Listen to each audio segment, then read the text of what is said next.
హుజురాబాద్ నియోజకవర్గం స్థానిక Jammikunta Sai garden function హాల్లో హుజురాబాదు నియోజకవర్గ స్థాయిలో రెండవ విడత రాని దళిత బంధు బాధితుల సమావేశాన్ని ఏర్పాటు చేసుకోవడం జరుగుతుంది. గత సంవత్సర కాలంగా సుమారుగా హుజురాబాద్ నియోజకవర్గంలో రెండవ విడత రాని బాధితులు 5,200 వాళ్ళకి మొదటి విడతగా 5 లక్షల రూపాయలు వచ్చి గ్రౌండింగ్ చేసుకొని వివిధ షాపులు పెట్టుకొని వాళ్ళు వ్యాపారాలు చేసుకుంటున్నారు. రెండో విడత కోసం అప్లై చేసిన క్రమంలో అప్పుడు శాసనసభ ఎలక్షన్స్ రావడంతో తాత్కాలికంగా మరి రెండో విడత దళిత బంధు అప్పుడు రద్దు చేయడం జరిగింది. యథావిధిగా ఎలక్షన్స్ అయిపోయిన తర్వాత మీ డబ్బులు మీకు ఇస్తామని చెప్పేసి అప్పుడున్న కలెక్టర్ కానీ ఈడీ గారు కానీ మనకు చెప్పడం జరిగింది. ఎలక్షన్స్ అయిపోయిన వెంబడే మరి ప్రభుత్వం మారి కాంగ్రెస్ ప్రభుత్వం అధికారంలోకి వచ్చింది.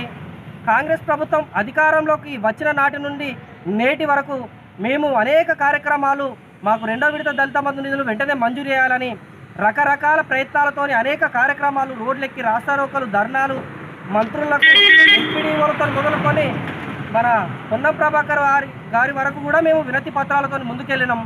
మరి కొన్ని సందర్భాల్లో రోడ్డెక్కి ధర్నాలు రాస్తారోకలు చేసినా కానీ మరి ఈ ముఖ్యమంత్రి రేవంత్ రెడ్డి గారికి కానీ మరి మా దళితుడైనటువంటి బట్టి విక్రమార్కి కానీ మా జిల్లా మంత్రి అయినటువంటి పొన్నం ప్రభాకర్ గారికి మరి మా దళితుల పట్ల మరి కొంచెం కూడా జాలి కలగడం లేదు.